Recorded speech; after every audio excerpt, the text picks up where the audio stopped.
Un professeur israélien a d'abord pour but d'aimer l'élève et que l'élève se sente aimé. Pour eux, c'est une base pour que l'enfant arrive à étudier. Alors qu'en France, on n'entend jamais parler de ça. Un professeur français, si on lui demande quel est ton rôle de prof, il va dire c'est d'enseigner, de faire passer ma matière. Axel Fuss, bonjour. Bonjour. Alors, la rentrée des classes des petits et des grands, mais aussi le système scolaire israélien à destination des nouveaux immigrants qui vont peut-être être un peu surpris de ce qu'ils vont découvrir. Exactement.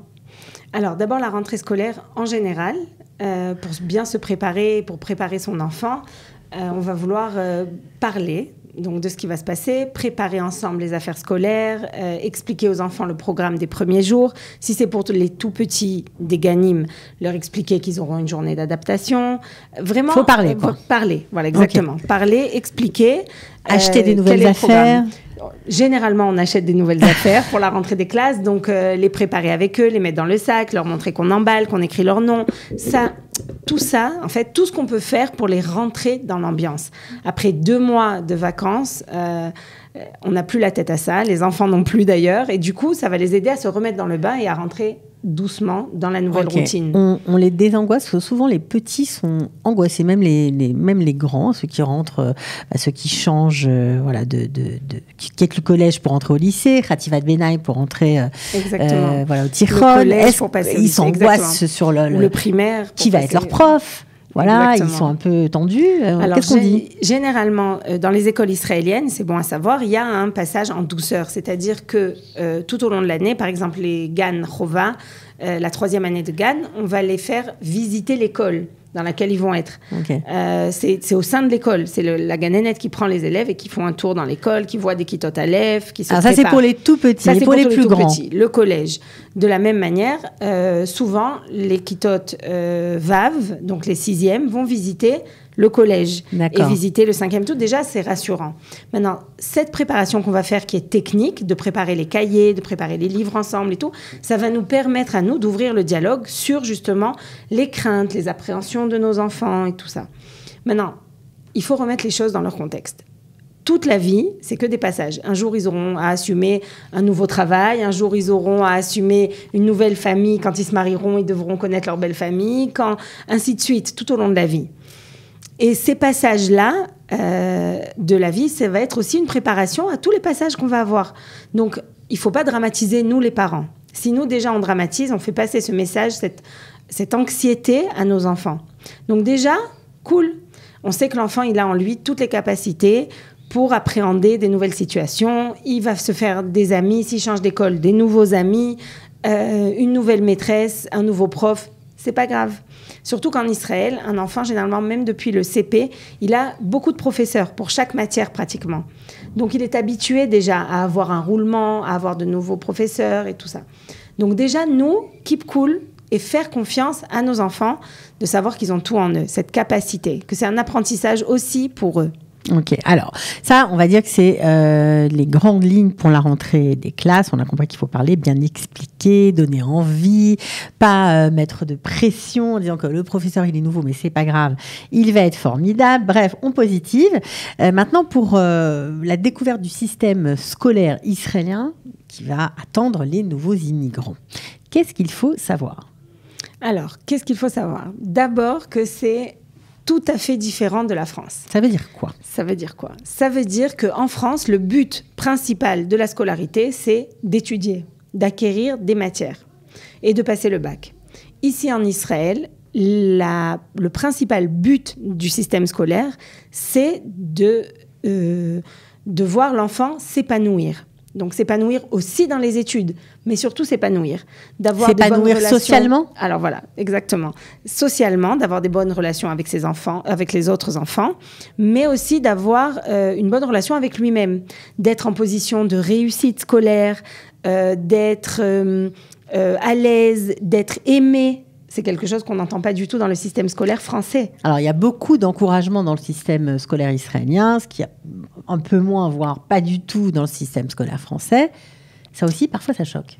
Exactement. C'est très choquant pour nous, pour les parents français ou les parents qui viennent juste d'arriver en Israël et qui entendent le professeur dire « Oh, votre fils, comme il est merveilleux, il est motek, il est truc, il est mamache ». On a l'impression que c'est la 7e merveille du monde. C'est la 7e merveille du monde. Mais ils arrivent après à dire « Oui, mais voilà, en classe, il fait pas ceci ou il fait pas cela ». Et nous, les parents français, on a tendance à dire « Bon, mais pourquoi elle n'y va pas cash ?» Pourquoi elle me fait une tartine pendant 2 heures alors en me disant qu'il est extraordinaire, voilà, en parlant de ses qualités. Exactement. Alors qu'en fait, il fait rien à l'école. Et ça fait vraiment partie du système scolaire israélien. C'est-à-dire que d'abord, on voit le bien qui est dans l'enfant. Un professeur israélien a d'abord pour but d'aimer l'élève et que l'élève se sente aimé. Pour eux, c'est une base pour que l'enfant arrive à étudier. Alors qu'en France, on n'entend jamais parler de ça. Un professeur français, si on lui demande quel est ton rôle de prof, il va dire c'est d'enseigner, de faire passer ma matière. Alors qu'ici, un professeur israélien va dire tout d'abord, c'est d'aimer l'enfant. Alors, il y a aussi une grosse dissonance lorsque des parents français pénètrent dans un établissement scolaire israélien, que ce soit pour l'inscription ou pour prendre la température. Souvent, ils sont complètement décontenancés par ce qu'ils voient. Exactement. Alors, on voit des élèves qui courent dans les couloirs, des classes avec un professeur à l'intérieur qui sont en brouhaha total, des élèves qui vont, qui viennent. Il faut savoir que l'enseignement est beaucoup plus informel qu'en France. C'est-à-dire qu'on apprend d'une autre manière.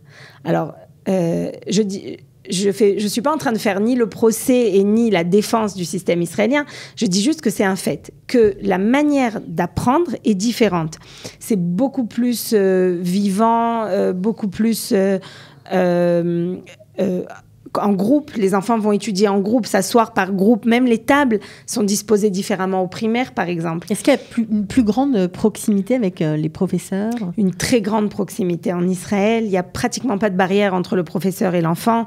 En Israël, il n'y a pas de vouvoiement. Donc, le « tu » est applicable aussi au professeur. On dit « amora » au « amoré »,« ata » au « at ». Il n'y a pas de pronom personnel de politesse. Donc, il n'y a pas de barrière. Mais il y a une grande responsabilité qui est mise sur l'enfant. L'enfant connaît sa place et l'enfant connaît ses limites. Et ça, c'est le danger parfois des enfants français qui arrivent dans un établissement israélien qui n'ont pas de limites, en fait. Puisque en France, ils ont tellement l'habitude d'être cadrés, d'avoir des limites, que tout est clair, toutes les règles sont claires, explicites et entraînent souvent des punitions si elles ne sont pas respectées. Alors qu'en Israël, on compte beaucoup plus sur l'autoresponsabilisation de l'enfant. Par exemple, dans la cour, il n'y a pas de surveillant. Il y a un professeur qui est responsable à tour de rôle de surveiller la cour, mais il ne va pas surveiller tous les enfants de la cour. C'est aussi sa pose à lui, en fait. Et du coup, l'enfant est beaucoup plus livré à lui-même dans la récréation. Mais les petits Israéliens ont l'habitude de ça. Ils s'adaptent à cette situation. Alors que les petits Français, par exemple, vont plus avoir tendance à dire « Ah, il n'y a pas de surveillant, je vais grimper sur le toit du truc ou je vais embêter des autres copains. » Comment on fait pour pallier à ce problème ? C'est un problème quand même. C'est un problème. Et beaucoup de parents au LIM se retrouvent confrontés justement à ils sont en porte-à-faux parce qu'ils ont l'impression que les professeurs ne font pas leur rôle, ni d'enseigner dans les classes puisque c'est le brouhaha, ni de surveiller dans les couloirs. Ils ont l'impression que c'est le balagan. Alors que l'enfant va petit à petit apprendre à s'auto-responsabiliser aussi. L'enfant français qui arrive, et c'est ça qui fera il des va apprendre. Extraordinaire. Qui n'ont peur de rien et qui savent tout faire. Exactement. Et qui prennent des initiatives aussi. Qui savent prendre des initiatives et des responsabilisations. Et ça commence là. Ça commence dans la écoles. Petite enfance. Certainement. Okay. Alors, certainement. Il faut quand même savoir, pour rassurer les parents au LIM, il y a quand même de l'espoir parce que finalement, ces enfants qui sont, qui étudient dans des conditions un peu différentes de celles de la France, ils s'en sortent quand même. Ils s'en sortent, ils font de grandes études et même si le système n'est pas pareil, ils arrivent tous au bac et ils réussissent. Bien sûr. Et ils réussissent et ils font des études universitaires et on s'appelle quand même la start-up nation, quoi. Bien sûr. Alors, comment on fait quand on est confronté, quand on n'est pas très d'accord avec ce qu'on voit, mais que finalement, on voit que, on n'a pas le choix, puisque nos enfants sont scolarisés dans ce système. On doit réagir comment, en tant que parent ? Alors, en tant que parent, l'idéal, en fait, est de respecter ce système. C'est-à-dire, même si je ne suis pas d'accord, c'est de comprendre que ces professeurs-là, qui n'agissent pas comme j'étais habituée en France, veulent le bien de mon enfant. On a un but commun. Déjà, de donner la main à l'école, d'être du côté de l'école et de dire « ils veulent le bien de mon enfant ». Ça, déjà, ça fait descendre la pression. Et pas de dire « ouais, cette prof, elle comprend rien, c'est le balagan dans sa classe, elle donne jamais de devoirs, mon fils, il est lâché, truc ». Non, d'abord comprendre que ça, c'est le système. Alors, c'est vrai qu'il est différent, mais il donne aussi ses propres résultats. Il n'y a pas que du mauvais. Et déjà, de ne pas le critiquer devant l'enfant et de comprendre qu'il s'agit juste d'un système différent, déjà, ça rassure l'enfant. Et ça va lui donner la confiance en lui d'aller à l'école, d'être serein à l'école et pas d'être tout le temps en porte-à-faux de l'école, entendre « Ah, mais ses parents, ils ne savent pas s'occuper de lui » parce qu'eux aussi, les professeurs israéliens ne connaissent pas la culture française. Et par exemple, quand ils vont téléphoner, ce qui est très courant en Israël, qu'un professeur israélien téléphone à une maman pour féliciter l'enfant ou pour raconter quelque chose qui s'est passé dans la journée, la maman française va être choquée.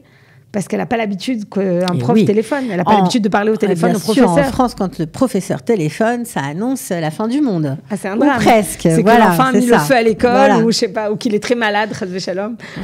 Donc là, on n'est pas du tout dans cette dimension. Pas du tout. D'ailleurs, les professeurs coordinateurs, généralement dans les écoles d'Olim, il y a des professeurs coordinateurs. Généralement, ils préviennent les parents et ils leur disent toujours « N'aie pas peur, tout va bien, mais je t'appelle pour te dire que ton fils a bien avancé, a bien appris en classe d'Ulpan. » Alors, comment on doit se comporter? Alors, si on a compris qu'on ne doit pas dénigrer le système, et par rapport à son enfant, par rapport aux habitudes que les parents avaient, notamment pour suivre les devoirs, ou parce qu'il y a beaucoup de devoirs en France, ici, il y en a moins. Donc, comment on doit continuer à se comporter pour le bien de l'enfant? Alors, il n'y a pas une règle générale. C'est chaque parent, évidemment, qui va sentir son enfant, sentir son adaptation à l'école, ses capacités. Mais de manière générale, j'aurais dit, ne changez pas du tout au tout. C'est-à-dire un parent qui a l'habitude de s'asseoir l'après-midi et faire les devoirs avec son enfant, qui continue. Même s'il n'y a pas tellement de devoirs, il peut relire un petit peu les textes d'Ulpan, il peut refaire un peu des maths. Ça donne quoi, une espèce de continuité aux enfants? Parce que c'est changé beaucoup aussi pour eux. Ça donne exactement une continuité à l'enfant. Ça lui donne surtout la sécurité que son parent est encore là. Ça veut dire, il peut y avoir des fois la sensation de, bon, de toute façon, le système scolaire s'en fout. C'est l'impression que le système scolaire donne en Israël, alors que ce n'est pas le cas. Et donc, le parent français peut se dire, c'est pas grave, quoi. Il fait pas, tant pis, ou je sais pas.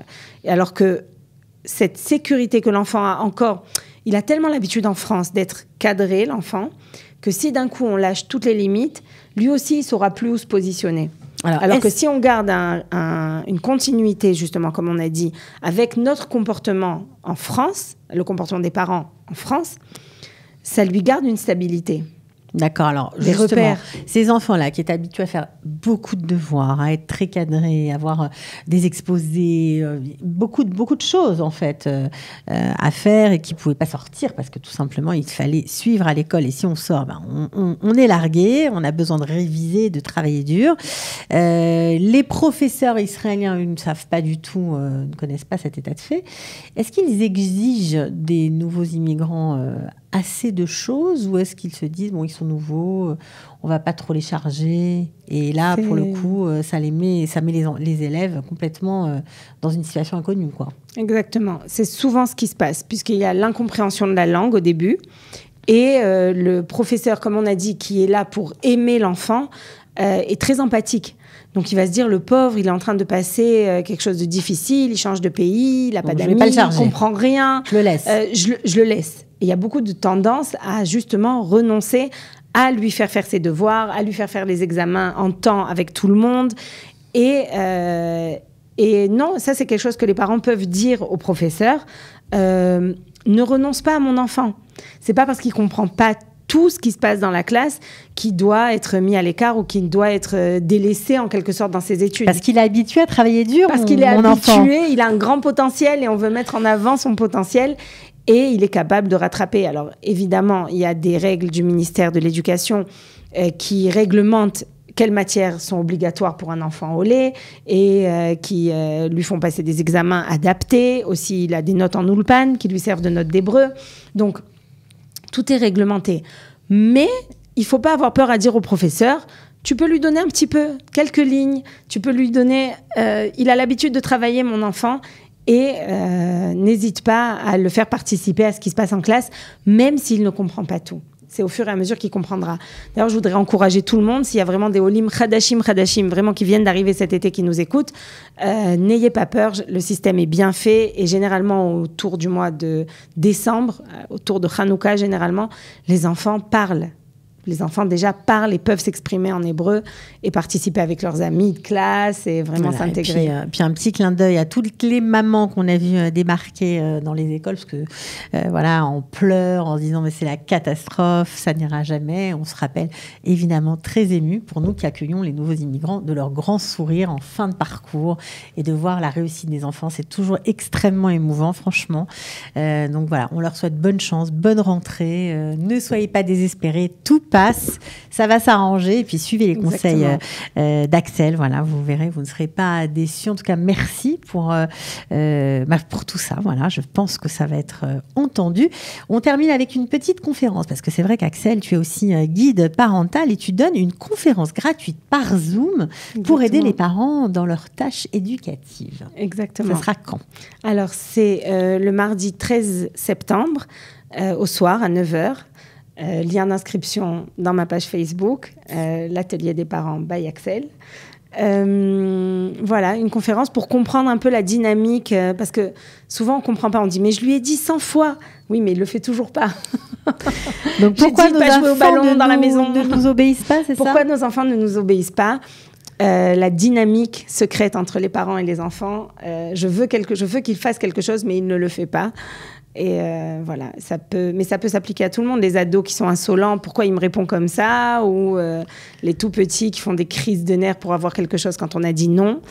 D'accord. Donc que se passe-t-il dans notre société ? On va tout savoir le 13 septembre à 21h par Zoom. C'est un mardi. C'est gratuit. Merci Axel pour ce cadeau avant les fêtes. Avec plaisir. Voilà. Et puis, très bientôt en tout cas.